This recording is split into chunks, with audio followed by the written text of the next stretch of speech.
Shalom, selamat pagi. Kembali pagi ini saya menyapa Bapak Ibu jemaat yang dikasihi Tuhan. Dan saya berharap kita semua tetap sehat, tetap dalam kondisi baik. Amin. Yuk kita berdoa terlebih dahulu. Terima kasih Tuhan, kami bersyukur pagi hari ini Engkau masih beri kesempatan untuk kami menikmati akan kemurahan-Mu, menikmati hari yang Tuhan beri. Kami berdoa Tuhan mengurapi dan menuntun kami. Dan pagi ini juga kami akan merenungkan firman-Mu ya Tuhan. Roh Kudus berikan hikmat, berikan pengertian buat setiap kami. Dalam nama Yesus kami berdoa dan bersyukur. Amin. Firman Tuhan pagi ini saya ambilkan dari kitab Nabi Yesaya, pasal yang ke-50, ayat yang keempat. Demikian firman Tuhan, Tuhan Allah telah memberikan kepadaku lidah seorang murid, supaya dengan perkataan aku dapat memberi semangat baru kepada orang yang letih lesu. Setiap pagi ia mempertajam pendengaranku untuk mendengar seperti seorang murid. Beberapa waktu yang lalu kita bicara tentang pendengaran, ya, tentang bagaimana kita mendengar. Hari ini kita bicara tentang lidah. Saudaraku, apa yang didengar masuk dalam pikiran, masuk ke dalam hati. Itu menjadi perbendaharaan kita. Sehingga kalau yang kita dengar adalah firman, kalau yang kita dengar adalah perkataan-perkataan yang membangun, perkataan-perkataan yang positif, maka yang keluar dari mulut kita nanti, ya, yang diucapkan oleh lidah kita adalah perkataan-perkataan yang positif dan membangun juga. Ini penting saudaraku, ya. Jadi Tuhan memberi kita lidah, ya, seperti seorang murid, supaya dengan perkataan, ya, kita dapat memberi semangat baru kepada yang letih lesu. Ya, hari-hari ini banyak orang mulai ngelokro, orang Jawa bilang. Hari-hari ini banyak orang mulai putus asa. Hari ini banyak orang bilangnya sih pasrah. Pasrahnya bukan pasrah sama Tuhan, tetapi sama keadaan. Wes, terserahlah gitu ya. Ya, saya pernah sampaikan, ya, kita hanya boleh pasrah berserah kepada Tuhan, bukan pada keadaan. Kita harus terus berjuang, ya. Karena itu terhadap orang-orang yang putus asa. Kalau ada Bapak Ibu Saudara juga merasakan situasi yang mulai jenuh, wah ini sampai kapan situasi ini akan terjadi? Saudaraku, saya mau beritahu saudara bahwa Allah turut bekerja, ya, di dalam segala sesuatu untuk mendatangkan kebaikan.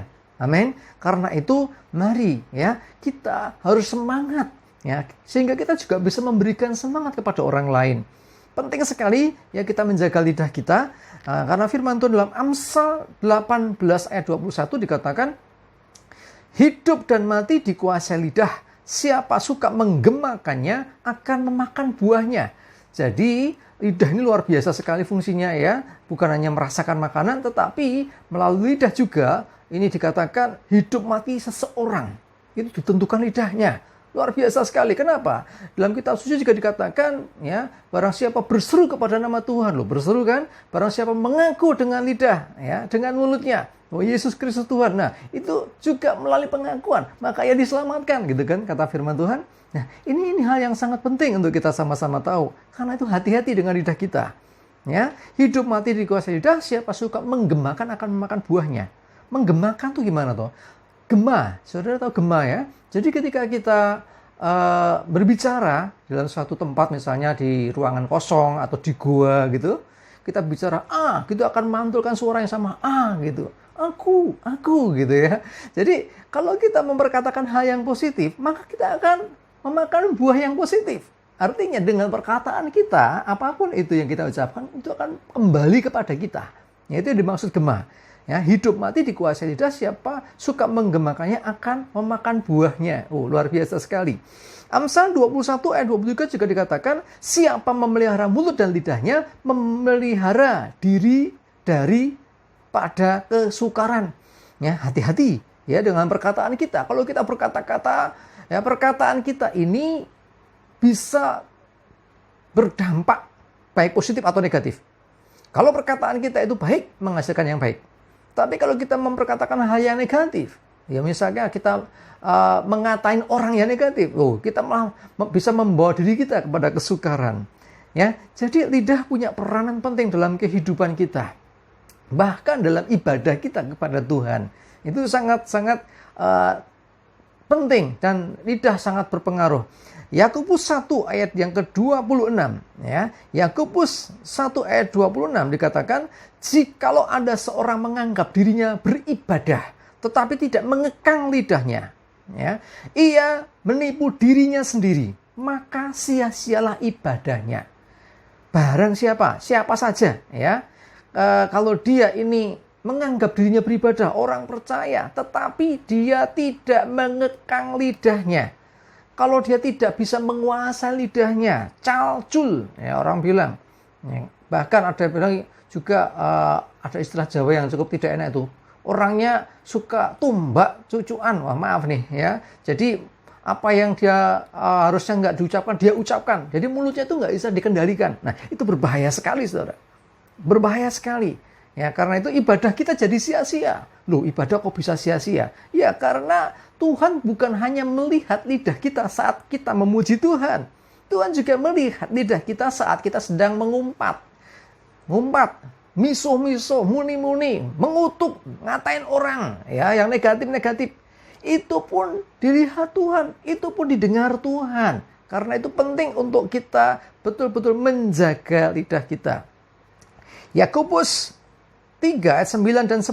Saya bacakan dengan cepat. Dengan lidah kita memuji Tuhan Bapa kita, dan dengan lidah kita mengutuk manusia yang diciptakan menurut rupa Allah.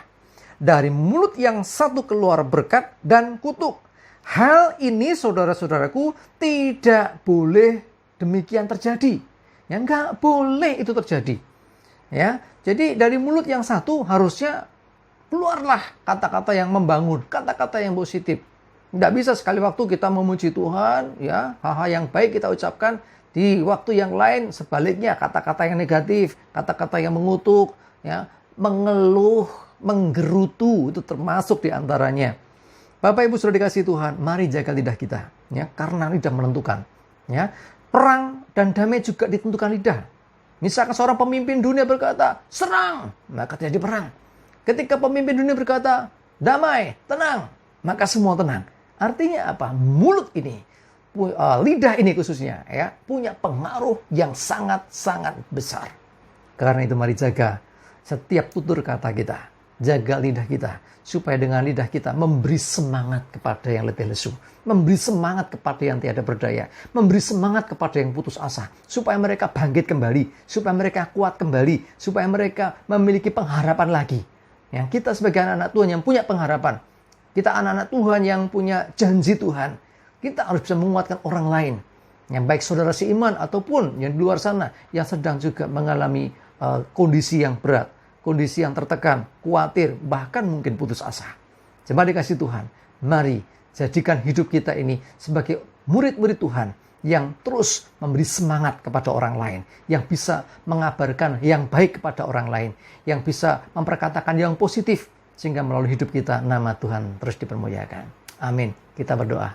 Terima kasih Tuhan, Kau mengajarkan kepada kami hari ini supaya kami berhati-hati dengan lidah kami, dengan setiap ucapan perkataan kami.